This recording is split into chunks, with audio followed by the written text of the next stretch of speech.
Salutations! Des théories du complot, il y en a des masses. Fils cachés, théories scientifiques, complots politiques, et j'en passe. Certaines d'entre elles sont tirées par les cheveux, mais beaucoup font tout de même réfléchir. En me baladant sur Reddit, je suis tombé sur ce fil de discussion. Quelqu'un a demandé aux francophones quelle était leur théorie du complot préférée. Bien évidemment, il faut prendre toutes ces théories avec des pincettes. Le mieux serait de faire votre propre analyse et ne pas vous dire qu'elles existent pour sûr. Comme l'a suggéré Descartes, il faut pratiquer le doute.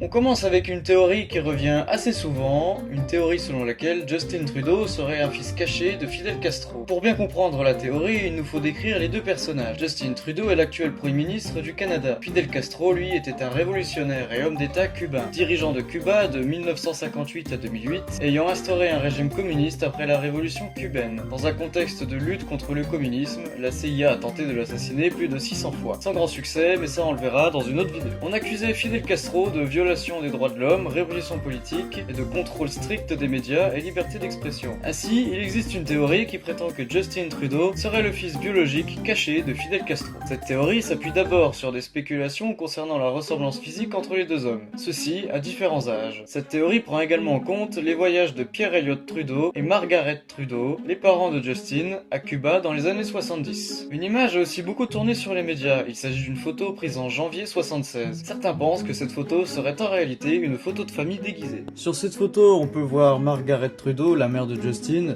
mais également Fidel Castro tenant un bébé dans ses bras. Ce bébé représenterait pour certains Justin Trudeau, ce qui justement lierait la photo à la théorie, et pour d'autres, il s'agirait tout simplement de Michel Trudeau, son frère. Ainsi, pour certains, la photo n'aurait aucun rapport avec la théorie, et même qu'elle la contredirait. La rumeur s'étend, d'autant plus que Margaret aurait affirmé avoir eu certaines liaisons. La théorie est allée tellement loin qu'une pétition a été lancée pour demander un test de paternité. Sans grand succès, car en 2016, elle ne comptait que 400 signatures. Je n'ai même pas trouvé de chiffres pour les années suivantes. Pour continuer avec une deuxième théorie du complot, j'ai sélectionné cette théorie, car elle est même munie d'un schéma explicatif et que la trick est vraiment classe. Il s'agit de la théorie de la Terre creuse. Cette théorie émet une hypothèse selon laquelle la Terre serait donc creuse et son intérieur serait en réalité une surface habitable. Certains pensent qu'elle est même déjà habitée. Ce qui est assez fou, c'est que cette théorie remonte au XVIIe siècle, quand l'astronome et ingénieur britannique Edmund Halley émit en 1692 l'idée que la Terre était constituée d'une coquille creuse d'environ 800 km d'épaisseur. En 1818, le scientifique John Cleves Sims Jr. suggéra que la Terre était constituée d'une coquille d'environ 1300 km d'épaisseur. Pour répondre un peu à cet internaute, la fiction nous fait également part de cette hypothèse. Dans le cycle de Pellucidar, composé de 7 livres, écrits par l'auteur et romancier américain Edgar Rice Burroughs entre 1914 et 1944, il décrit longuement la surface interne de la Terre avec un soleil fixe au centre. Enfin, le film américain de 2022 Moonfall reprend ce concept et l'applique à la Lune. On comprend que cette théorie en fascine plus d'un.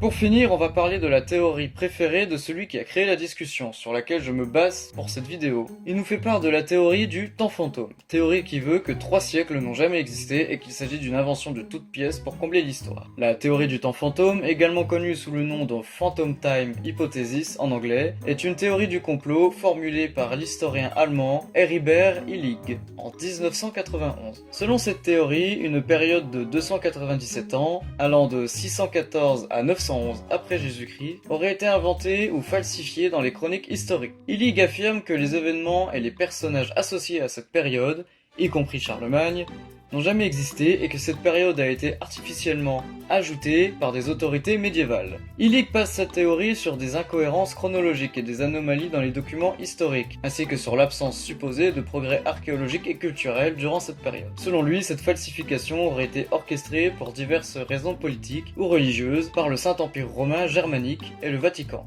La théorie du temps fantôme n'est pas prise au sérieux par les historiens et les scientifiques. Elle est largement considérée comme une pseudo-histoire, car elle manque de preuves convaincantes et repose sur des interprétations erronées des données historiques et archéologiques. Cependant, elle illustre comment des théories marginales peuvent susciter l'intérêt et la curiosité du public, même si elles ne sont pas fondées sur des faits solides.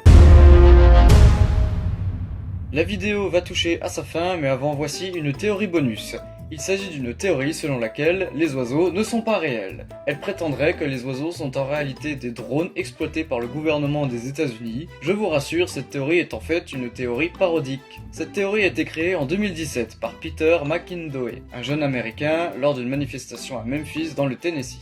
L'objectif principal de cette théorie est de parodier et de critiquer les théories du complot absurdes et non fondées qui circulent sur internet et dans certains milieux. McIndoe a créé cette parodie pour souligner comment des idées farfelues peuvent se propager et être acceptées par certains comme véritables. Le mouvement a pris de l'ampleur grâce à l'utilisation des réseaux sociaux où des vidéos, des mèmes et des témoignages fictifs ont été partagés, souvent avec humour. En 2019 a même été mis en place un panneau d'affichage à Memphis mentionnant « Les oiseaux ne sont pas réels ».